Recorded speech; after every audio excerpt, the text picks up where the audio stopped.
Hello difference कैसे सभी। आशा करता हूँ सभी स्वस्थ होंगे, मस्त होंगे, अपनी तैयारी को मजबूत कर रहे हो। मैं आपका अपना दोस्त अनिल कुमार शर्मा क्लासेस में फिर से एक बार आपका स्वागत करता हूँ। पीछे का जो भी हम अध्ययन कर रहे थे उसी दौर में आगे भी अध्ययन करते जाएंगे। और जहाँ तक याद कर पा रही हैं कि केंद्रीय प्रवृत्ति के बारे में कुछ बेसिक सी जानकारी अपन लोगों ने देखी थी, तो मोटी मोटी बात ये है कि भी उसे आगे बढ़ाया जाए तो अच्छा है ना, बात को आगे बढ़ाया जाए। तो केंद्रीय प्रवृत्ति के माप में मैंने 3 चीज़ बताई थी आपको। कितनी चीज़ बताई थी? 3 महत्वपूर्ण थी, जो कि पहली माध्य, दूसरी माध्य को या माध्यिका या फिर, और तीसरी है वो क्या है, बहुलक है।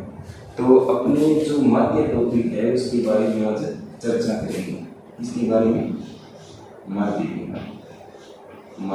वैसे तो मैंने थोड़ा बहुत तो कल इसके बारे में बताया था कि माध्य होता क्या है, इसे किसके द्वारा प्रदर्शित करते हैं, एक बार के द्वारा प्रदर्शित किया जाता है। माध्य को मैंने एक भाषा में कहा था, यह क्या होता है, आंकड़ों का औसत मान होता है। माध्य क्या चीज है? औसत मान है, एवरेज जिसे अंग्रेजी में कहते हैं। अक्सर बात करते हैं कि ये व्हीकल इतने की एवरेज देता है, या फिर या क्लास में नंबर्स आते हैं तो कहते हैं कि इस क्लास के एवरेज इतने रहे। किसी विद्यालय का रिजल्ट आता है तो उसको कहते हैं कि विद्यालय में इतने एवरेज रहे। मतलब कभी कभार आपने सुना होगा विद्यालय वाले लिखते हैं कि हर दूसरा विद्यार्थी 80 से ऊपर। मान लो उस विद्यालय के अंदर 80 बच्चे हैं, 100 मान लो एक बार के लिए 100 बच्चे, और वो कहते हैं कि हर दूसरा विद्यार्थी 80 से ऊपर। इसका मतलब ये है कि यदि आप उसके नंबर्स चेक करोगे ना उस विद्यालय के कितने अंक अर्जित किए विद्यार्थियों ने, तो वो कहीं यूं होंगे कि मान लो 80 से ऊपर। क्यों? ये जरूरी नहीं है कि सभी के 80 से ऊपर होंगे, सभी के होंगे तो वो ऐसे लिखेगा कि औसतन 80 रहे। अन्यथा यदि दूसरा विद्यार्थी तो एक का हो सकता है 50 भी रह सकता है और एक के 90 भी रह सकते हैं। इस प्रकार इनका एवरेज निकाल लिया जाता है, जो कि औसत मान होता है। कहते हैं कि माध्य में से एक नंबर में छोटा नंबर आ सकता है। बताया था, क्योंकि कितने नंबर का होगा, 7 नंबर की एक्सरसाइज है, तो एक नंबर में आएगा, एक 6 नंबर का क्वेश्चन आने वाला है ना। एक नंबर का और एक 6 नंबर का। 1 नंबर का उसमें परिभाषा के चांसेस कम होते हैं। इस एक्सरसाइज में परिभाषा तो बहुत ही कम संभावनाएं होती है कि पूछ ले, अन्यथा लगभग ऐसे लगता है कि इसमें से छोटा क्वेश्चन पूछ सकता है। आंकड़े दे दिए जाते हैं, माध्य देख करके एक्स की वैल्यू पूछ सकता है। जिस प्रकार से हम एक क्वेश्चन का जिक्र करेंगे, तो औसत एवरेज समझ में आ गया होगा। जहां तक मैं अनुमान लगा पा रहा हूँ कि माध्य क्या होता है, औसत होता है। क्या होता है? औसत का भी आप बात करें, मैथमेटिक्स किस पे चलती है? मुख्यतः यह चलती है सूत्र पे। तो इसका सूत्र भी होगा, औसत का सूत्र होता है, ऊपर आपको क्या करना है, आंकड़ों का योग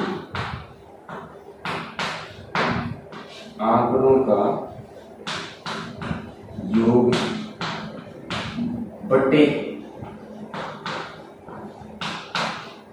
आंकड़ों की संख्या। यह फॉर्मूला होता है। ये किसके बराबर होता है? x बार के बराबर। इसको किसके द्वारा लिखा जाता है? आंकड़ों के योग को सिग्मा fx के द्वारा लिखा जाता है। और बटा में आंकड़ों की संख्या सिग्मा f होती है। आंकड़ों का योग सिग्मा fx बटा सिग्मा f, ये होता है इसका फॉर्मूला। लेकिन आप इस पे एक बार ध्यान न देकर, क्योंकि 1 नंबर में आएगा तो आप एक बार सीधा इस पे ध्यान देंगे, क्या चीज है ना। आंकड़ों का योग बटा आंकड़ों की संख्या। मैंने बताया था कि क्लास में विद्यार्थियों के अंक भी हो सकते हैं। मान लीजिए किसी क्लास के अंदर यदि आपके सामने मैं एक उदाहरण दे रहा हूँ। उदाहरण है कि किसी क्लास के अंदर 10 नंबर का टेस्ट हुआ। कितने नंबर का? 10 नंबर का। और विद्यार्थियों के नंबर को यूं देख, 1 का तो आ गया 2, 1 के आ गया 8, 1 आ गया 7, 1 का आ गया 4, 1 का आ गया 5, इस प्रकार के नंबर आ गए। आई बात समझ? अब इन्होंने कहा कि क्लास का एवरेज रिजल्ट कितना रहा है, औसतन रिजल्ट कितना रहा है। तो आप क्या करोगे, आप क्या करोगे, जो अपना रूल है वही करोगे। औसत निकालना है तुम्हें को, आंकड़ों का औसत निकालना है। तो क्या करोगे, आंकड़ों का योग। तो आंकड़े कौन कौन से, एक ये एक ये एक ये और एक ये। कितने होंगे, 3 और 2 5, मतलब आंकड़ों की संख्या कितनी है, 5। आंकड़ों का योग, योग यानी 2 प्लस 8 प्लस 7 प्लस 4 प्लस 5। कोई दिक्कत, शायद यहाँ पर कोई दिक्कत नहीं होगी। अपने को तो x बार की वैल्यू निकालनी है। x बार बराबर क्या होगा, 10, 10 और 19, 19 और 7 26, 26 होगा बट्टा में 5, ये आएगा 5.2। 5.2 क्या हो जाएगा, इससे क्वेश्चन का आंसर हो जाएगा कि औसतन इस कक्षा का रिजल्ट कितना रहा है, 5.2 अंक रहा है। लगभग विद्यार्थियों के अंक कितने आ रहे हैं, 5.5 या 5.2 अंक आ रहे हैं। ठीक है, ये होता है 1 नंबर में पूछे जाने वाला क्वेश्चन। मतलब इस प्रकार के आंकड़े दे दिए जाते हैं। x बार की वैल्यू पूछ सकता है, m की वैल्यू पूछ सकता है, z की वैल्यू पूछ सकता है। इसी के साथ आगे बढ़े तो देखो यहाँ पर आपको अंक दिए हुए हैं। जरूरी नहीं होता है कि हर बार आपको अंक ही मिले, जरूरी नहीं होता हर बार आपको अंक मिले। कहने का मतलब आपको ये वाली वैल्यू देख करके ध्यान से देखो, मैं कहाँ पर चौक को चला रहा हूँ। ये x बार की वैल्यू देख करके यहाँ में से किसी एक को अज्ञात छोड़ के, किसी एक को अज्ञात छोड़ करके उससे अज्ञात अंक की वैल्यू पूछ सकता है, संख्या की वैल्यू पूछ सकता है कि वो कितनी होगी। ठीक है, तो मैंने बार बार एक नाम ले रहा हूं, मैं बार बार में मैं एक नाम ले रहा हूं। कौन सा, ये वाला आंकड़े। कौन से आंकड़े, आंकड़े हकीकत में क्या होते हैं पता है, फॉर्मूला तो जहां तक मैं अनुमान लगा पा रहा हूँ शायद आपने याद कर लिया होगा, आंकड़ों की, आंकड़ों का योग, आंकड़ों की संख्या। ठीक है, मैं आंकड़ों के बारे में जिक्र करूंगा। इसके बारे में हकीकत में तो करना तो सर्वप्रथम था उन्हें, लेकिन अभी कोई दिक्कत नहीं है। क्या नाम लिख रहा हूं मैं, आंकड़े। आंकड़े, आंकड़े मुख्यतः कितने प्रकार के होंगे, जिससे अपना काम समझाए इतना आपको ध्यान दिया जाए। आंकड़े मुख्यतः 2 प्रकार के होते हैं। कौन कौन से, एक होता है अवर्गीकृत, अवर्गीकृत, अवर्गीकृत आंकड़े, और दूसरा होता है वर्गीकृत आंकड़ा। एक अवर्गीकृत आंकड़ा और दूसरा वर्गीकृत आंकड़ा। अवर्गीकृत के अंदर मतलब वैल्यू फिक्स होगी, वैल्यू क्या होगी, फिक्स होगी। आपको जो हकीकत में दिया है ना वही है। ठीक है, लेकिन वर्गीकृत के अंदर आपको अंतराल दिए होंगे। क्या दिए होंगे, अंतराल दिए होंगे, वर्ग दिए होंगे कि ये इस वर्ग में इतने बच्चे, इस वर्ग में इतने बच्चे। ये कुछ समझ में नहीं आ रहा है किससे होता है। अवर्गीकृत का मतलब फिक्स वैल्यू होगा। मतलब जहां पर ये देखो ऐसे कह दिया था ना कि 2 अंक नंबर लाने, 2 नंबर लाने वाले बच्चे कितने, एक विद्यार्थी जिसका नंबर कितने हैं, 2 आए हैं। यहाँ पर क्या कह रहे हैं, 8 नंबर आए हैं। यहाँ पर क्या कह रहे हैं, 7 नंबर आए हैं। मतलब ये फिक्स वैल्यू देती है। अन्यथा इसमें वर्गों में भी बांट दिया जाता है, 2 के माध्यम आने वाली सारणी में। और अंतराल के अंदर ऐसे दे देगा, किसी कहेगा कि 0 से 5 के बीच में विद्यार्थियों की संख्या, 5 से 10 के बीच में विद्यार्थियों की संख्या, 10 से 15 के बीच में विद्यार्थियों की संख्या। इस प्रकार से वर्ग दिया होगा, इसमें आपको विद्यार्थियों की संख्या दी होगी। फिर आपको सिग्मा fx बटा सिग्मा f वाला फॉर्मूला लगाना पड़ेगा, उसी से आपका क्वेश्चन होगा, अन्यथा नहीं होने वाला है ना। तो इस प्रकार का जो क्वेश्चन है वो अपने करेंगे। जो मैं कह रहा था ना 1 नंबर में पूछ सकता है, उस पर थोड़ा सा ध्यान देंगे। वर्गीकृत और अवर्गीकृत मैं आशा करता हूँ समझ में आ गया होगा। अन्यथा दोबारा मैं एक बार बता देता हूँ, दोहरा देता हूँ।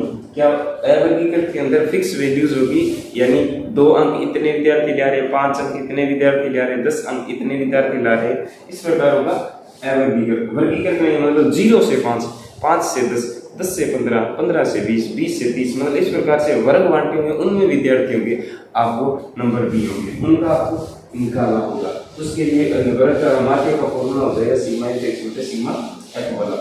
1 नंबर में जो क्वेश्चन में बार बार मैं ये दोहरा रहा हूँ, और कहा भी था मैंने पिछली बार बुधवार में, और हकीकत में आया भी था क्वेश्चन। मैंने कहा था कि आपको x की वैल्यू पूछ सकता है, कहेगा कि x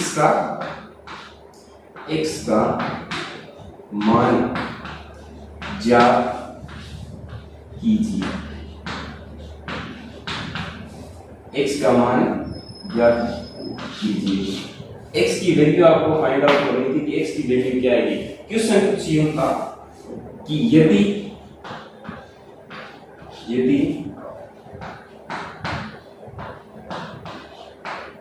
आंकड़ों का मध्य 5 है तथा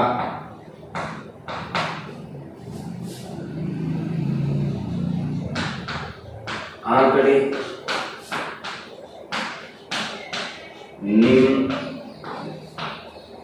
निम्न है। निम्न का मतलब कुछ इस प्रकार से आपको आंकड़े दिए 3, 5, x, 7 और 4।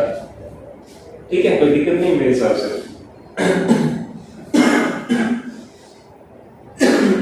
इनको तोड़ के कैलकुलेशन के सब ठीक हो जाएगा। करेक्ट। अब आपको करना क्या है, इन्हें हल करना।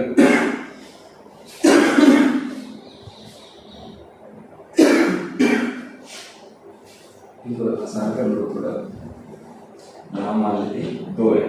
ठीक है, x की वैल्यू आपको पूछ रखी है, तो अपने तो एक फॉर्मूला जानते हैं सीधा सा।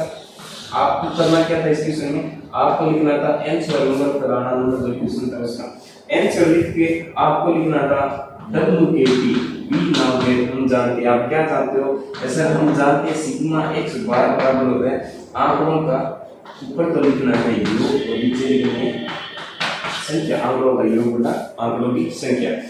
अब आपको क्या करना है, आगे करना है क्वेश्चन को आगे किस प्रकार करोगे, आंकड़ों का योग यानी x बार बराबर 3 + 5 + 2 + 4 बटा में आंकड़ों की संख्या।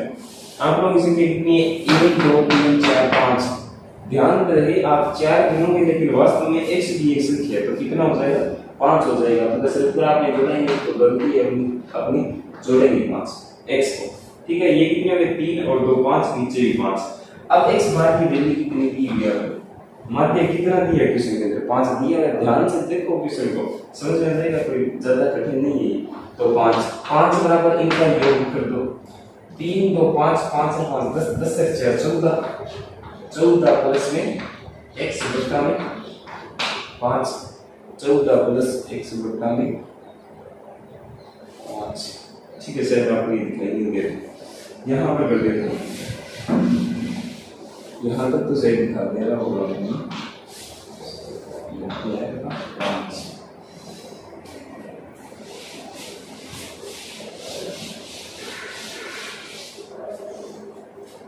x बार की वैल्यू कितनी की हुई है, 5 दी हुई है। x बार बराबर 5 हो गया। आंकड़ों का योग कितना आया था, 3 और 2 5 5 5 10 10 और 4 14 प्लस में x बटा में 5। आपको क्या करना है, वजन गुना करना है। वजन गुना का मतलब फिर से इसको इधर तो इधर करोगे तो 14 प्लस में x, क्योंकि x से करोगे तो ये आ जाएगा 14 प्लस में x आ जाएगा 5 से करोगे कितना आ जाएगा 25 आ जाएगा। वैल्यू भी सीधी करनी है x की, इसको इधर करोगे तो आएगा 25 माइनस 14 और कितना आएगा 11। मतलब x की वैल्यू कितनी आ जाएगी 11। ये कोई बड़ा क्वेश्चन नहीं है, तुरंत करोगे तो तुरंत हो जाएगा, जल्दी करोगे तो जल्दी। या तो आपको समझाने के लिए किया था ना, तब इतना बड़ा लग रहा है, हकीकत में इतना बड़ा क्वेश्चन नहीं है। आई बात समझो। तो इस प्रकार से जो x की वैल्यू वाले क्वेश्चन है वो आपको कर लेने हैं। और जहां तक मैं मान लो करा पा रहा हूँ उदाहरण में और जो एग्जांपल्स हैं उनके अंदर और एक्सरसाइज के अंदर कई क्वेश्चंस ऐसे हैं जिनके अंदर x की वैल्यू पूछ रखी है। ठीक है, तो ये आपका औसत मान में x की वैल्यू निकालने वाला 1 नंबर का जो क्वेश्चन आता है वो हो गया है। यदि आया तो, और लगभग संभावना है कि आ जाता है। ठीक है, तो आज की वीडियो को तो लगभग यही पर रोकेंगे। आगे वाली जो वीडियो उसके अंदर माध्य वर्गीकृत आंकड़ों के द्वारा किस प्रकार से निकाला जाता है, जो विधियां हैं उनके बारे में अध्ययन करेंगे। तो इसी के साथ अपनी क्लास को यहीं पर विराम देते हैं। आगामी क्लास कुछ ही समय पश्चात आपके सामने आ जाएगी। अपना ख्याल रखिए, अपने स्वास्थ्य का भी ख्याल रखिए, घर वालों का भी ख्याल रखिए और मुख्यतः ध्यान दीजिए कि अपने जो पढ़ने का टाइम है उसे थोड़ा सा बढ़ा दीजिए, क्योंकि मैथमेटिक्स है उसका सिलेबस आपको पूर्णतः पता होगा कि पूरा ही आएगा। ठीक है, तो ढंग से तैयारी कीजिए और जो भी वीडियो डालते हैं उन्हें अक्सर देख लीजिए, कम से कम टाइम निकाल के। इसीलिए शॉर्ट वीडियो डालते हैं ताकि आपको देखने में आसानी हो जाता, बोरिंग ना लगे इसीलिए। ठीक है, आपको मोटी मोटी बात ये है कि आपका कंसेप्ट क्लियर हो जाएगा तो आपको कहीं भी दिक्कत नहीं आने वाली है। आप क्वेश्चन कर बना सकते हो खुद। ये हकीकत है, शायद मुझे से क्वेश्चन है ही नहीं बुक में, ये खुद मैंने बनाया और लगभग क्वेश्चन मैं लेकर आऊँगा वो सारी आपको मिलेंगे नहीं कहीं पर भी। यदि लेकर आऊँगा तो वो सहयोग होगा आपका, ये दिल चलता।